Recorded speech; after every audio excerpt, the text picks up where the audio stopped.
கௌரவர்கள் அபிமன்யுவை சூழ்ச்சி செஞ்சு வீழ்த்திடுறாங்க. இதை தெரிஞ்சுக்கிட்ட பாண்டவர்கள் கடும் கோபம் கொள்றாங்க. அதனால கிருஷ்ணர் பீமனோட புதல்வனான கடோத்கஜனை வரவழைக்கிறாரு. கடோத்கஜன் யாருன்னா பீமனுக்கும் அசுர குலத்தை சேர்ந்த இடும்பிக்கும் பிறந்தவர். அதனால கடோத்கஜனுக்கு அபார சக்திகள் இருந்திருக்கு. போர்க்களத்துல கடோத்கஜன் இறங்கி போர் செய்ய ஆரம்பிக்கிறாரு. அவருக்கு இணையா ஈடு கொடுக்க யாராலையும் முடியல. கௌரவ சேனைய நொடி பொழுதுல வீழ்த்திட்டு இருக்காரு.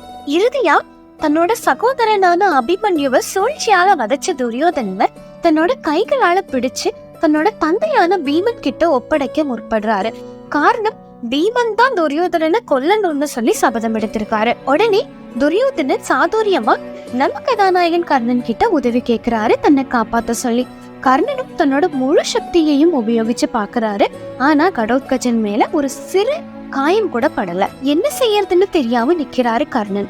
அந்த சமயத்துல துரியோதனன் கர்ணனோட வஜ்ராயுதத்தை பயன்படுத்த சொல்லி கேக்குறாரு.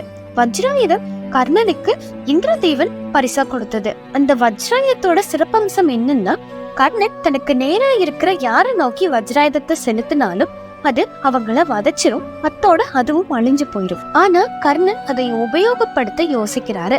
காரணம், அத அவர் அர்ஜுனனுக்காக வச்சிருக்காரு. ஆனா துரியோதனனோ இப்ப கர்ணன் வஜ்ராயுதத்தை பயன்படுத்தலன்னா தான் அழிஞ்சு போயிருவேனோ, தான் அழிஞ்சு போயிட்டா இந்த போரே நின்னுரும்னு சொல்லி கேக்குறாரு.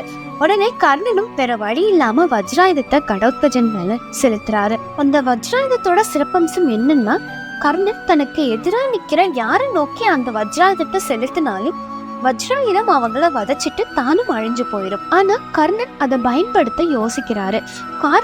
கர்ணன் வஜ்ராயுதத்தை அர்ஜுனரை வதைக்கிறதுக்காக வச்சிருக்காரு. ஆனா இப்ப அவரு வஜ்ராயுதத்தை பயன்படுத்தலன்னா துரியோதனன் வதைக்கப்படுவாரு. துரியோதனன் வதைக்கப்பட்டா போரே நின்னு போயிரும், வெற்றி பாண்டவர்களோடதான் ஆயிரும்.